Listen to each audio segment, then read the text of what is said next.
What's up, Falcons Nation? It's your boy Jew coming at you with another Atlanta Falcons video. As always, Falcons Nation, rise up. In today's video, I want to give you guys some quick Atlanta Falcons news. But if you're new to the channel, please hit that subscribe button, hit that notification bell so you know when I've done Atlanta Falcons content. Hit that like button for your boy. I do appreciate each and every one of you guys for continuing to tune into the channel, continuing to share out my content on all the social media platforms. If you would like to follow your boy on Twitter and Instagram, you can follow me at Jew Talk Sports. If you would like to donate to my channel, you can donate to my Cash App, which is the $ Jew Talk Sports. And if you would like to be a part of my Jew Talk Sports membership, you can hit that join tab on my channel. But with that being said, let's go ahead and jump right into the video. So today in Atlanta Falcons news, insider for ESPN, Jeremy Fowler, stated that the Atlanta Falcons are trying to re-sign Foye Oluokun to a lucrative deal, possibly over $10 million a season or north of $10 million a year. They say that the Falcons are trying to do this. Terry Fontenot in the front office is trying to work out a deal prior to Wednesday when free agency opens up. Free agency does start on Wednesday, but teams can actually start reaching out to agents of these players tomorrow on Monday. It begins the tampering process where you can actually reach out and speak with agents and things of that nature. So the Falcons are trying to get a deal done with Foye prior to free agency opening up on Wednesday. Wednesday is the official day where they can actually sign players. After 4 p.m. on Wednesday is when teams can begin to sign players. So hopefully the Falcons can get a deal done before Wednesday and possibly retain Foye. I do believe that Foye is one of the better linebackers in the game. Last season, he did lead the Falcons and lead the NFL in tackles with 192 tackles. So almost 200 tackles last season.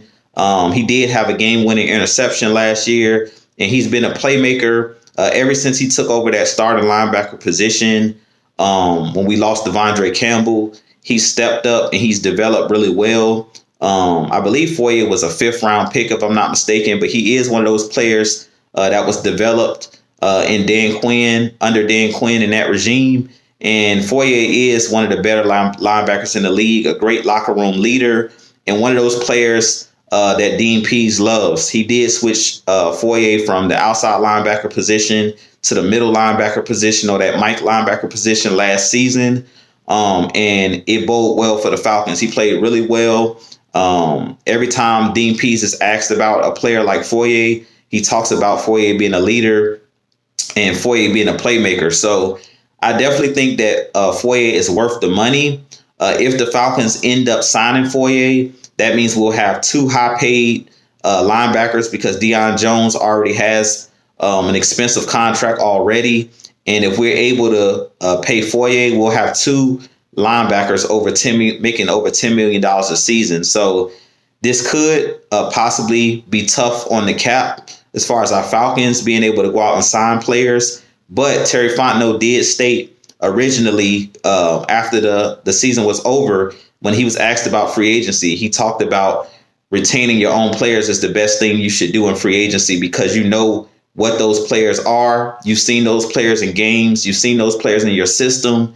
You never know when you go out and pay a player from the outside, or if you draft a player, in college, out of college, you never know how they're going to develop. You never know how they're going to learn, if they're going to be able to learn your system. So one positive to take from this, if the Falcons does end up signing or re-signing Foye, is he's a guy that's one of the defensive leaders of this team. He's a really good player, and you know what you're getting out of Foye. High energy, a guy that's a turnover machine, is good at forcing fumbles, is a jack of all trades. He can rush the passer when he's blitzing. He's a sideline linebacker. And like I said, one of the best in the league. So if we do end up re-signing him, I definitely think that it will be a good signing. Like I said, because you know what you're getting. And I feel like Foye has earned every dollar that he's going to get. He's earned it because the last contract that he was under, his rookie deal, was because he was a 5th-round pick. He didn't make that much money in his first deal. So I definitely think if the Falcons end up re-signing him, he definitely deserves the money. But I definitely think that the Falcons have to get this deal done prior to Wednesday. If they don't get this deal done, I could easily see Foye signing with another team, because I know it's going to be other teams out there that's going to be willing to give him the bag to come to their team and possibly outbid our Atlanta Falcons. So I definitely think that Terry Fontenot is doing the correct thing in this instance, is trying to get Foye signed before other teams can start a bidding war for him. But with that being said, you guys let me know what you think of Foye. Do you think the Falcons are going to be able to re-sign him? Another thing that I think is huge for the Falcons is if they decide to bring back Foye, I think you have to go heavy in the trenches. At this point, they're going to have to use a lot of our a lot of our draft picks, on defensive linemen to protect Foye and Deion Jones, because they are smaller linebackers and they're sideline to sideline linebackers. At that point, if you re-sign Foye, you're basically stating that the stars on this defense are Foye, Deion Jones, Grady Jarrett, and you have to protect Foye and Deion Jones with putting guys like Jordan Davis in front of them, guys on the edge like a Kayvon Thibodeau. I feel like you have to go out and draft heavy on the defensive side, especially on the defensive line, if you decide to bring back Foye, to give those guys the guys that they need up front to be successful. But with that being said, this has been your boy Jew. I have a lot more coming for you guys, so stay tuned. But with that being said, I'll holler at you guys. As always, Falcons Nation, rise up. Peace.